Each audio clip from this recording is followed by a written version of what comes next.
আসসালামু আলাইকুম ভিউয়ার্স, কেমন আছেন সবাই? আশা করতেছি অনেক ভালো আছেন। তো বুঝতেই পারতেছেন কত বড় একটা মাঠের মধ্যে আমি একা হাঁটতেছি। তো এই যে স্যান্ডেল আমার হাতে, খালি পায়ে আমি হাঁটতেছি। তো মূলত এখানে ভিডিও করার জন্য আসছিলাম আমি, তো ভিডিও করছি। তো এখন ভিডিও করার শেষে আমি চলে যাচ্ছি এখান থেকে। এই যে মাঠের মধ্যে এই যে অনেকগুলো গরু, এদিকে এখানে চাচারা গরু পালে। এখানে গরু দেখা যাচ্ছে না, দেখি গরু জুম করে দেখা যায় কিনা। এই যে সাইডে দেখেন গরু, এই যে গরুগুলো পালে, অনেকগুলো গরু, প্রায় 100টা গরুর মতো, প্রায় 100টা গরুর মতো। এখানে দুইটা চাচা দেখতেছি একাই এত বড় মাঠে, একাই তারা গরুগুলা চড়াই বেড়াইতেছে এখানে। এর জন্য আমি ভিডিও করার জন্য আসলাম, আপনাদেরকেও দেখানোর জন্য যে হ্যাঁ কতগুলো গরু। সারাদিন তারা, শুনলাম তাদের কাছ থেকে, সারাদিন নাকি এইখানেই থাকে। সকালবেলা নিয়ে আসে গরু, সন্ধ্যাবেলা চলে যায় গরু নিয়ে। তো তাদের কাছ থেকে শুনতে পারলাম, তো তারা প্রতিবার কুরবানিতে প্রায় 10 থেকে 12 লাখ টাকার গরু বিক্রি করে।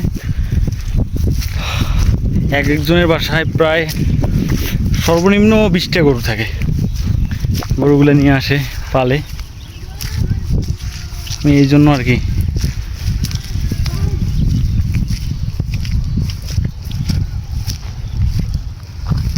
তো কি বলবো, এত বড় ফাঁকা একটা মাঠের মধ্যে একা হাঁটতেছি, ভয়ও লাগতেছে। কারণ একটাই, ঠিক দুপুর টাইমে তো হাঁটতেছি, ভালো কথা। তাছাড়াও আবার চিন্তা করতেছি যে কোনো পোকামাকড়, সাপ টাপ এগুলো থাকে নাকি, সেটা তো বলা যায় না, যা আছে নসিব আর কি। তো এই জায়গাটা হচ্ছে যশোর জেলা। তো যশোরের এটা হচ্ছে কি বলে, ভুলেই গেলাম, চাচার কাছ থেকে শুনছিলাম, সমস্যা নেই। তো এইখানে এসে দেখতে পারলাম রাস্তার দুপাশে খেজুরের গাছ, আর অনেক বড় এরকম মাঠ রাস্তার দুপাশ দিয়ে। এটা হচ্ছে রাস্তার এ পাশটা, আর রাস্তার ও পাশেও ঠিক এইরকমই এত বড় মাঠ আছে। তো এই কারণে আসলাম আমি ভিডিও করার জন্য, আপনাদেরকে দেখানোর জন্য।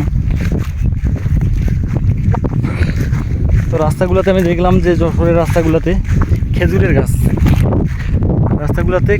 দুপাশ দিয়ে, এর জন্য রাস্তাগুলো দেখতে অনেক সুন্দর লাগে হাঁটতেও। আর বাতাস লাগতেছে, যদিও অনেক রোদ, তারপরে রোদের কারণেও কিন্তু গরম হলেও মানে বাতাস আছে পর্যাপ্ত পরিমাণে, এর কারণে তেমন একটা খারাপ লাগতেছে না, ঘুরতে ভালো লাগতেছে।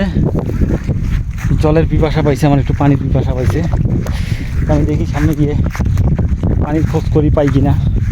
পড়ে যাইতেছি, জুতায় কাদা পড়ে গেছে। তো যারা আমার ভিডিও দেখেন, আপনাদের কাছে কেমন লাগে আমার ভিডিওগুলো অবশ্যই আপনারা কমেন্ট করে জানাবেন আমাকে। আর বিভিন্ন জেলা, বাংলাদেশের বিভিন্ন জেলা, আর ভবিষ্যতে ইনশাল্লাহ যদি আপনাদের দোয়া ভালোবাসা থাকে এবং আল্লাহর রহমত থাকে, ইনশাল্লাহ আমি শুধু বাংলাদেশের এই জেলাগুলো না, আমি ক্যামেরাটা নড়তেছে, আমি বাইরের দেশেও আর কি ভিডিও করে আপনাদেরকে দেখাবো ইনশাল্লাহ। তো রাস্তা কোন দিক দিয়ে যাব, রাস্তা পাচ্ছি না, দেখি রাস্তা খুঁজতেছি আমি। এইখানে আটকা গেছি আমি।